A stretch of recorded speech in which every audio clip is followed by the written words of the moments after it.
नमस्कार साथियों, आप सबका पुनः स्वागत है श्रद्धा एस्ट्रो ज्योतिष में। आज हम लोग कवर करने वाले हैं धनु लगन की कुंडली में यदि केतु षष्ठम भाव में बैठे हैं तो क्या फल है। हम ये भी कह सकते हैं धनु लगन की कुंडली में वृषभ राशि का केतु किस प्रकार का फल देता है। तो आइए शुरुआत करते हैं आज की क्लास का। लग्न से गिनेंगे अगर हम तो यह आता है छठा भाव या षष्ठम भाव। छठा भाव क्या बताता है? छठा भाव हमारे जीवन में रिपु भाव, ऋण भाव कहा जाता है, लेकिन ये बहुत चीज़ें अपने साथ समेटे हुए हैं। मेरा मानना यह है कि छठा भाव अगर किसी का बली हो, उससे टकराने का साहस कोई नहीं कर सकता है। छठे भाव से बली होने पर जो भी व्यक्ति उसको कुछ भी बोलता है, टकराता है, कानूनी केस करता है, सामने वाला व्यक्ति निस्तो नाबूद हो जाता है, खत्म हो जाता है। इसलिए छठे भाव को कभी भी कम आंकना बहुत बड़ी मूर्खता हो सकती है। छठा भाव अगर आपकी कुंडली में आप देखिए मजबूत स्थिति में आ रहा है, और सर्वाष्टक वर्ग भी, जैसे हमने पैरेलली एक वीडियो डाला है, अभी ज़्यादा तो हम डिटेल में नहीं गए हैं उसके, लेकिन अगर सर्वाष्टक वर्ग में भी यहाँ 28 या उससे ज़्यादा नंबर मिल रहे हैं तो आपके कानूनी केस, ये सब विषयों में आपसे भिड़ना बहुत बड़ी मूर्खता हो सकती है किसी दूसरे व्यक्ति के लिए। या आपने किसी व्यक्ति की कुंडली देखी है, वहाँ पर छठे भाव की बड़ी मजबूत स्थिति, आपने क्रॉस चेक सर्वाष्टक वर्ग से भी किया, वहाँ भी आपको 28, 29, 30 नंबर मिल रहे हैं, तो ऐसे व्यक्ति से जीत पाना बड़ा कठिन होता है। क्लियर हो गया? तो अभी यहाँ क्या है, वृषभ राशि का केतु है, मटेरियल गेन बात करने वाली राशि है वृषभ राशि। और ये तो कालपुरुष की कुंडली में कुटुंब को रिप्रेजेंट करता है, स्पेशली ये तो बहुत ज़्यादा कलेक्शन की बात करेगा क्योंकि ये एसेट्स की भी बात करता है, धन, वैभव, ऐश्वर्य, यश, कीर्ति, ये सब चीज़ें इकट्ठी करके रखता है। कुंडली में खाली शुक्र की स्थिति एक्साइटेड स्टेट में आ गई है, उससे आपके मैरिड सुख की पुष्टि नहीं होगी। याद रखिएगा, अगर कुंडली का शुक्र उच्च का है लेकिन दूसरा भाव और सातवां भाव कालपुरुष की कुंडली का, यानी टॉरस और लिब्रा, वृषभ और तुला राशि अफेक्टेड है, कहीं नेगेटिवली प्लेसमेंट है कुछ ऐसी, तो फिर आपको पति पत्नी का जो सुख मिलता है वो नहीं मिल पाएगा। तो ये बात याद रखना, आपको इन राशियों को टटोलना है। 7th हाउस कितना मजबूत स्थिति में है, शुक्र कितनी मजबूत स्थिति में है। मान लीजिए 7th हाउस गड़बड़ है, शुक्र आपने देखा शुक्र एक्साइटेड मूड में है, तो जीवन में फिर ऐसा लगता है कि भाई शुक्र तो एक्साइटेड है, तो जीवन में क्यों सुख नहीं मिल पा रहा है। फिर आप देखिए 2 और 7 की स्थिति क्या है, 2 नंबर और 7 नंबर राशियों की, उन राशियों की स्थिति बहुत खराब है। तो फिर आपको पति पत्नी का जो प्रेम, क्योंकि शुक्र का अर्थ सिर्फ पत्नी से मिलने वाला मैथुन सुख नहीं है, शुक्र का मतलब मैथुन सुख। तो मैथुन सुख स्पेशली एक्साइटेड मूड में ये थोड़ा अपनी सीमाओं को खोलने का काम करने लग जाता है कि भाई कहीं से भी मैथुन सुख मिल रहा है उसको लेना चाहिए। तो मीन राशि में शुक्र को संभालना थोड़ा कठिन है। अगर 2 और 7 निर्दोष हैं, यानी 2 नंबर और 7 नंबर के भाव निर्दोषों को फिर कोई समस्या नहीं है, फिर अपने एक्सट्रीम सुख को वो अपने पार्टनर से ही लेने का विचार बनाएगा। तो ये जरूर टटोलना है कि जो कोई काल पुरुष की कुंडली में नैसर्गिक कहीं हमने चेक कर रखा है, वो भाव 2 नंबर है, जिसका नेचुरल उसका जो भाव माना जाता है, उसको किस स्थिति में है। अब जैसे 4 नंबर है, आपके भवन की स्थिति अगर खराब होती है तो आप कर्क राशि को भी टटोलें, कहते जी कर्क राशि भी खराब है, फिर गया भवन, आपका सुख गया भवन का, आपके इसकी स्थिति खराब है, तो सोसाइटी में यही इंप्रेशन जाता है कि भाई गड़बड़ तो है कुछ। लेकिन हमने इसको टटोला, कर्क राशि को, स्थिति काफी ज्यादा मजबूत है, आपको घर का सुख मिलेगा ही मिलेगा। तो ये सारे बिंदुओं पर विचार करना है कि किस प्रकार से कोई, अभी केतु को अगर अकेला बैठा है अच्छा नहीं माना जाएगा। डिटैचमेंट, इररेस्पॉन्सिबिलिटी का आरोप लग सकता है। आपने अपने क्रेडिट कार्ड्स के बिल्स समय पर पे नहीं करते हैं, अपने लोन को समय पर नहीं चुकाते हैं, बैंक से नोटिस आना, इस प्रकार के कोर्ट केसेस का ध्यान ना देना जिससे कष्ट और बढ़ जाना, इस प्रकार के चीज़ें दिखाई देती हैं। शुक्र अगर साथ बैठ जाए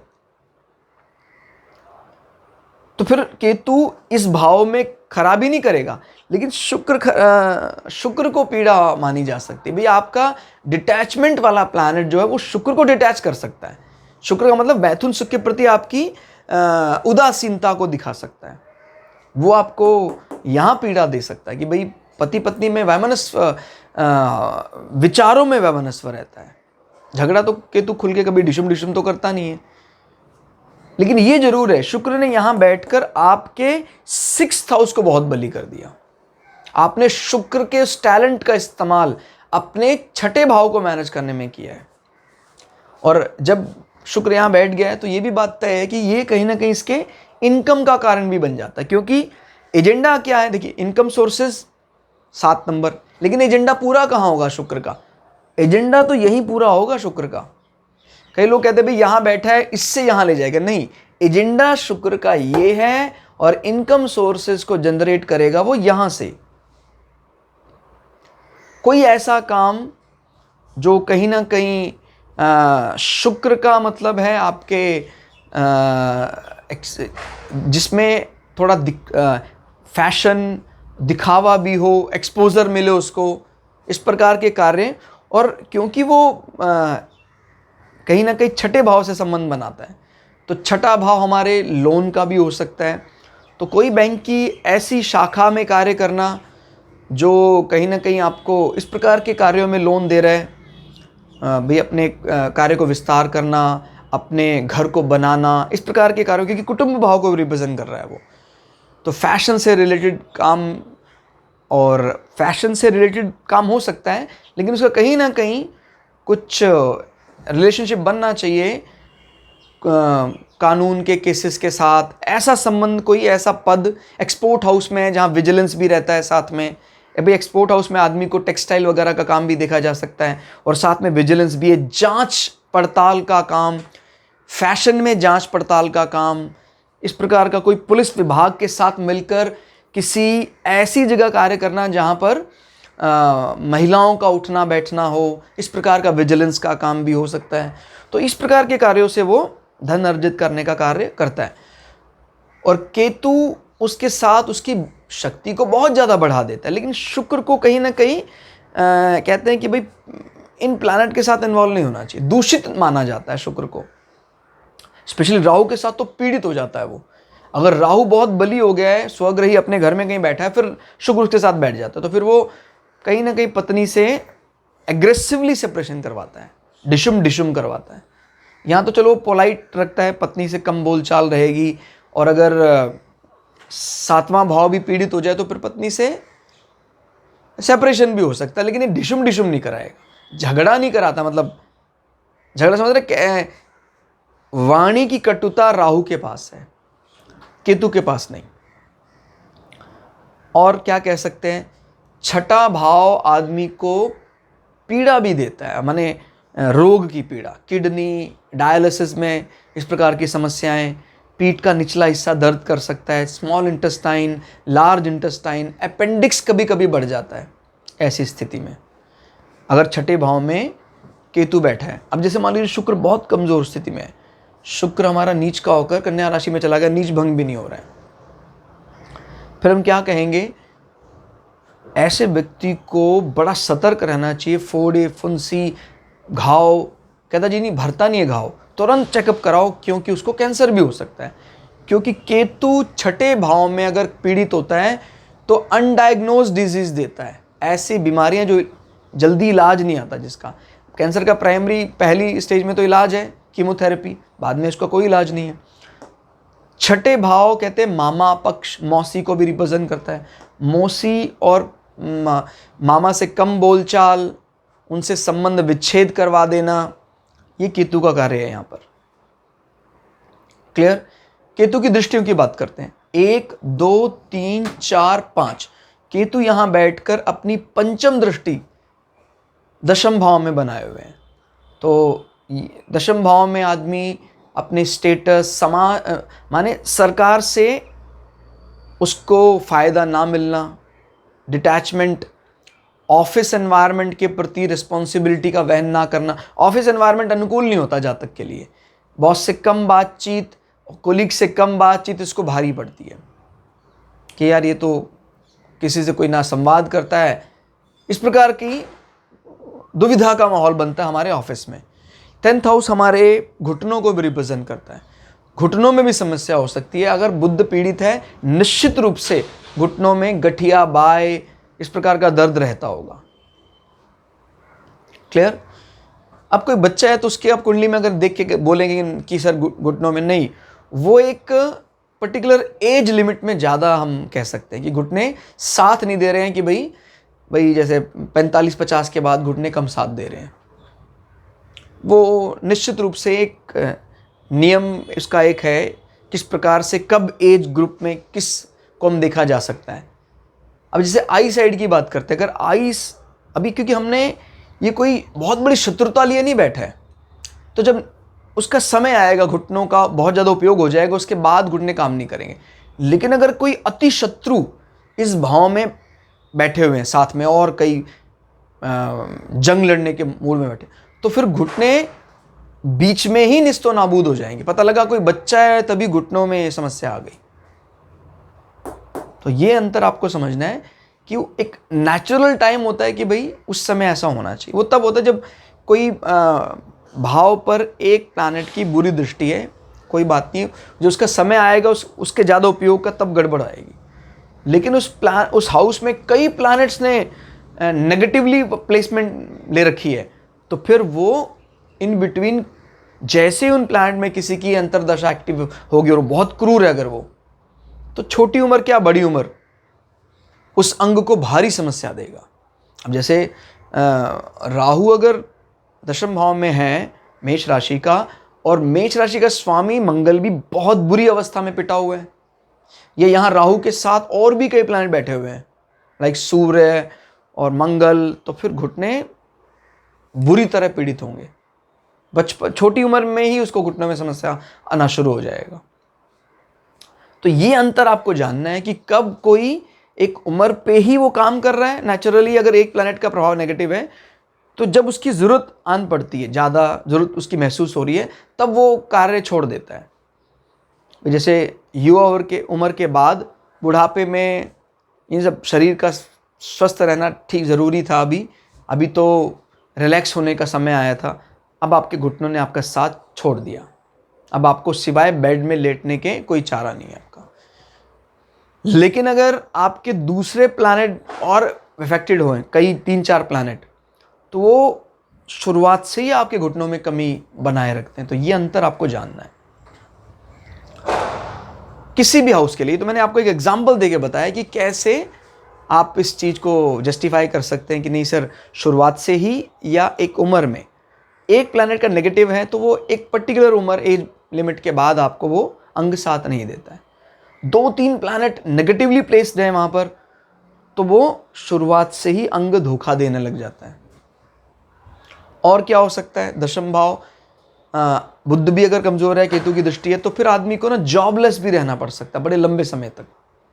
कहता जी करियर को लेकर हमेशा परेशान रहता है, करियर को लेकर हमेशा समस्या बनी रहती है अगर दशमेश भी पीड़ित हो और दशम भाव भी पीड़ित हो।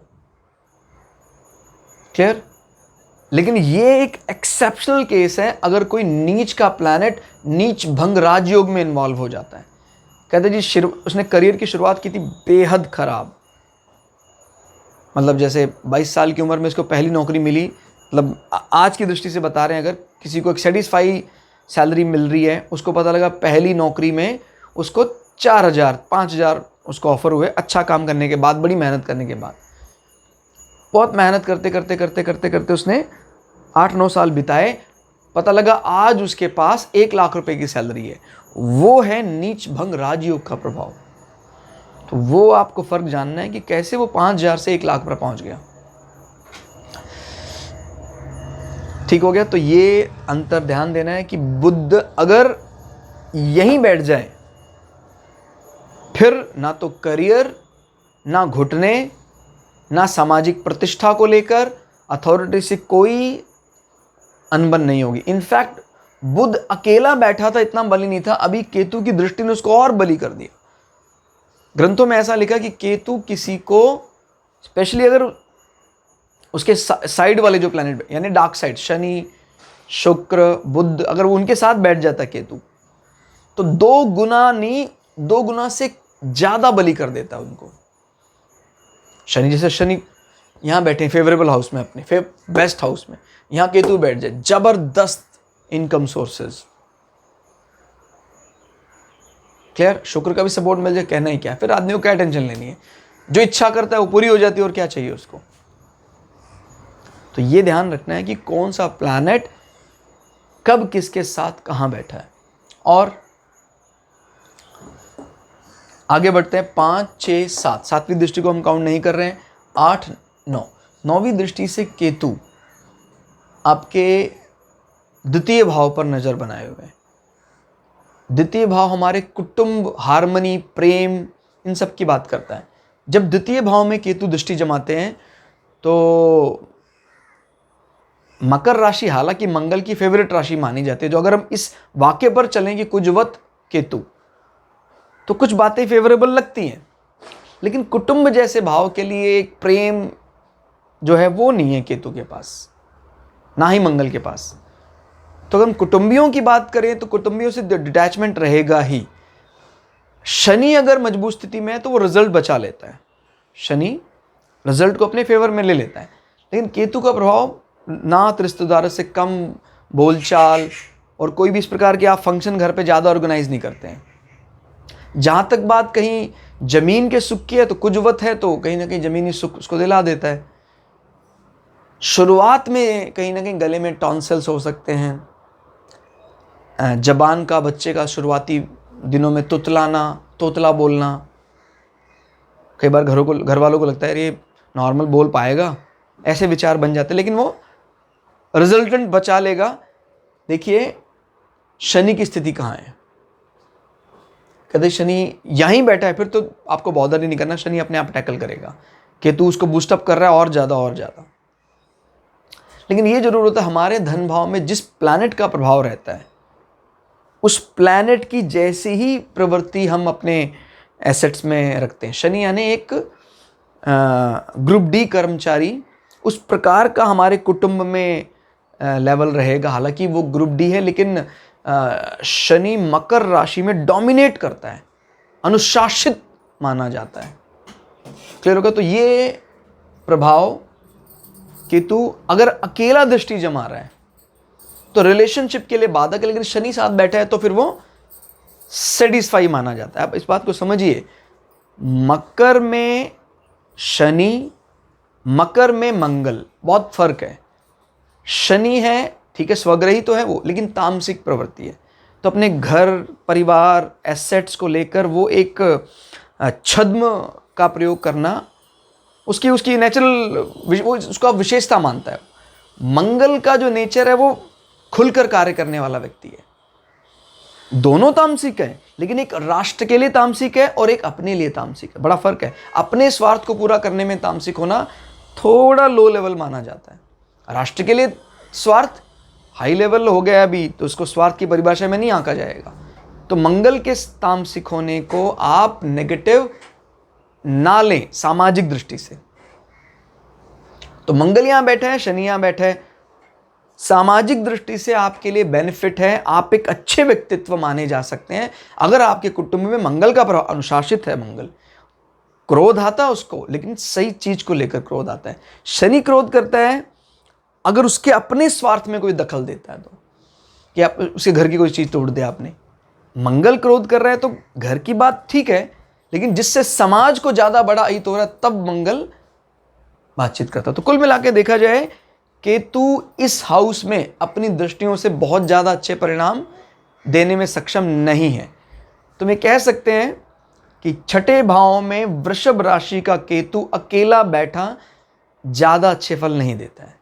तो आज के लिए इतना ही। क्लास आपको कैसी लगी कमेंट करके जरूर बताइएगा।